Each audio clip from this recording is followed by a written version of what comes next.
Bagaimana saat kita diberitahu bahwa sang buah hati kita menyandang Down syndrome?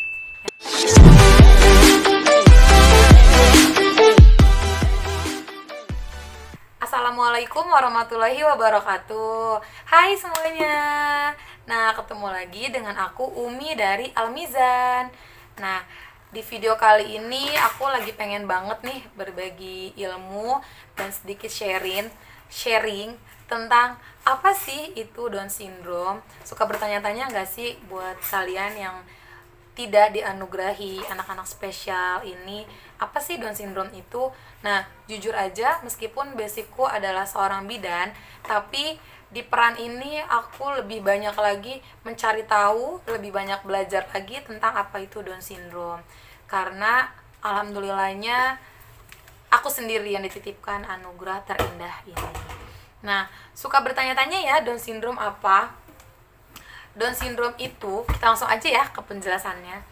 Nah, Down syndrome itu suatu kelainan bentuk kromosom. Nah, apa sih kromosom itu? Kok suka disebut-sebut ya sama anak DS? Nah, kromosom itu ibaratnya dia itu sebuah kromosom itu ibaratnya adalah sebuah benang halus yang memberikan informasi genetik. Nah, kromosom terdapat di semua inti sel makhluk hidup. Nah, pernah bertanya juga nggak sih apa fungsi kromosom tersebut? Fungsi kromosom tersebut ada 3. Nah, yang pertama, kromosom itu fungsinya sebuah tempat penyimpanan untuk menyimpan informasi genetik yang diturunkan dari induk ke anaknya, sehingga memberikan bentuk ciri khas dari individu tersebut. Nah, fungsi utama kedua kromosom adalah untuk proses pembelahan sel. Yang ketiga, untuk menentukan jenis kelamin suatu individu. Ya. Nah, ada lagi nih, kromosom itu ada jumlahnya di setiap manusia. Nah, berapa sih jumlahnya kromosom itu? Normalnya jumlah kromosom dalam tubuh manusia ada 46 total semuanya. 23 diturunkan dari ayah, 23 lagi diturunkan dari ibu. Jadi total semua 46. Tapi dengan anak-anak penyandang Down syndrome ini, mereka memiliki 47 buah kromosom. Jadi kelebihan 1. Istimewa bukan? Nah, bagaimana tuh dampaknya dengan manusia yang kelebihan kromosom tadi? Nah, dampak dari kelebihan kromosom tersendiri itu akan mendapatkan berbagai hal yang tak biasa kepada penyandangnya ya. Yang pertama, mulai dari kelainan perbedaan fisik, mulai dari kelainan organ, masalah kesehatan, masalah pertumbuhan, dan keterlambatan perkembangan, bahkan akan ada masalah dengan kemampuan kognitifnya ke depan. Nah, kemudian bagaimana saat kita diberitahu bahwa sang buah hati kita menyandang Down syndrome?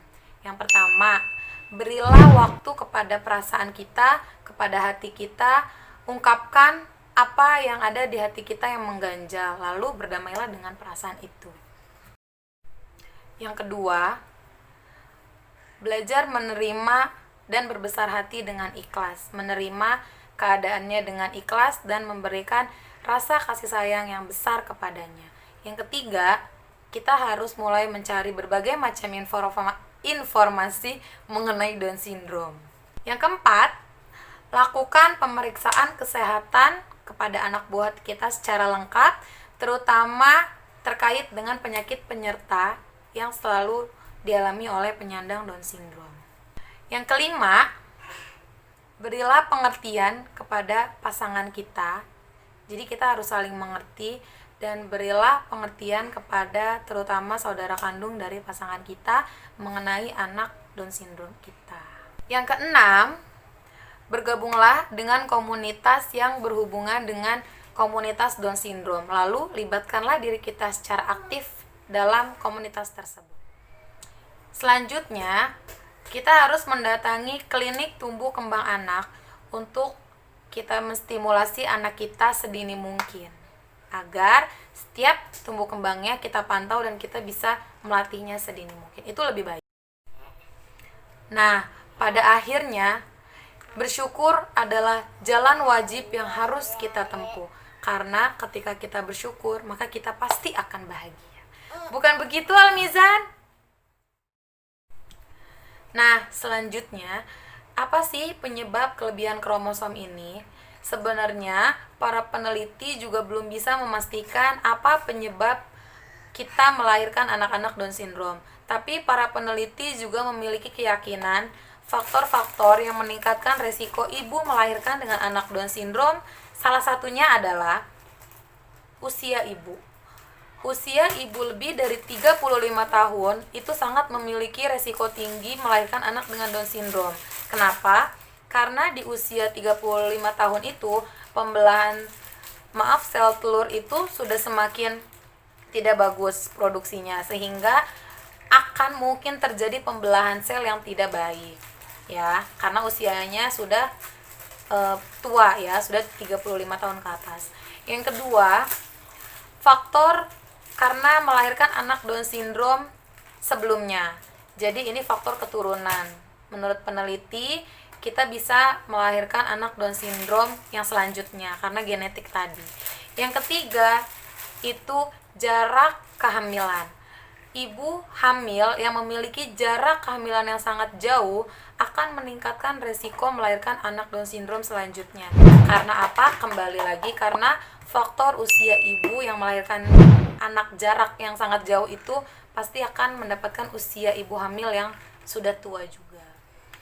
Faktanya, ketiga teori ini tidak sepenuhnya bisa diterima karena nyatanya kondisi saat ini semua berbalik. Dan pada akhirnya kita semua berprasangka baik bahwa anak Down syndrome ini adalah anugerah dari Allah Subhanahu wa taala. Selanjutnya, apakah Down syndrome bisa diobati? Bisa diobati nggak? Hey, hello. Ingat ya, moms, bunda, semuanya, Down syndrome itu bukan suatu penyakit. Penjelasannya ada di awal tadi ya. Down syndrome adalah kelainan kromosom yang mengakibatkan terhambatnya pertumbuhan fisik, perkembangan mental, dan intelektual seseorang. Jadi, Down syndrome itu tidak bisa diobati. Yang bisa diobati hanyalah penyakit penyertanya. Jumlah kromosom memang tidak bisa diperbaiki. Penampilan fisik juga tidak bisa dirubah. Yang bisa dirubah adalah penyakit penyerta dan pertumbuhan si anak. Perkembangan si anak bisa kita stimulasi sejak dini secara kontinu dan pastinya dengan dukungan kasih sayang keluarga dan lingkungan. Nah, ada lagi yang terakhir, karakteristik penyandang Down syndrome. Nah, anak yang terakhir dengan Down syndrome itu mereka memiliki wajah dan tubuh yang khas. Dan kemampuan menyusu mereka pun sangat lemah karena mereka memiliki tonus otot yang lemah, serta pasti mereka mendapatkan penyakit bawaan juga, salah satunya seperti jantung, kelainan organ lainnya, dan kelainan darah. Tapi pada Al-Mizan ini alhamdulillah kita udah periksain semuanya, dia tidak ada kelainan organ dalamnya, hormon tiroidnya pun normal. Aku mau kasih lihat sedikit sharing karakteristik apa yang ada pada Al-Mizan. Nah, kita lihat ya. Kalau dari wajah, Al-Mizan jelas terlihat dia penyandang Down syndrome. Kedua, kita perhatikan kepalanya. Kalau dari kepala, biasanya anak Down syndrome itu lingkar kepalanya dia lebih kecil. Kalau pada Al-Mizan, alhamdulillah dari bayi dia lingkar kepalanya normal. Nah, yang kedua, ciri khas yang khas banget dari Al-Mizan itu matanya. Mata penyandang Down syndrome itu dia lebih kecil, jadi terlihat sipit. Sampai di ujung matanya ini, kalau kita kan nggak ada lipatannya ya, kalau mereka itu ada lipatannya gini.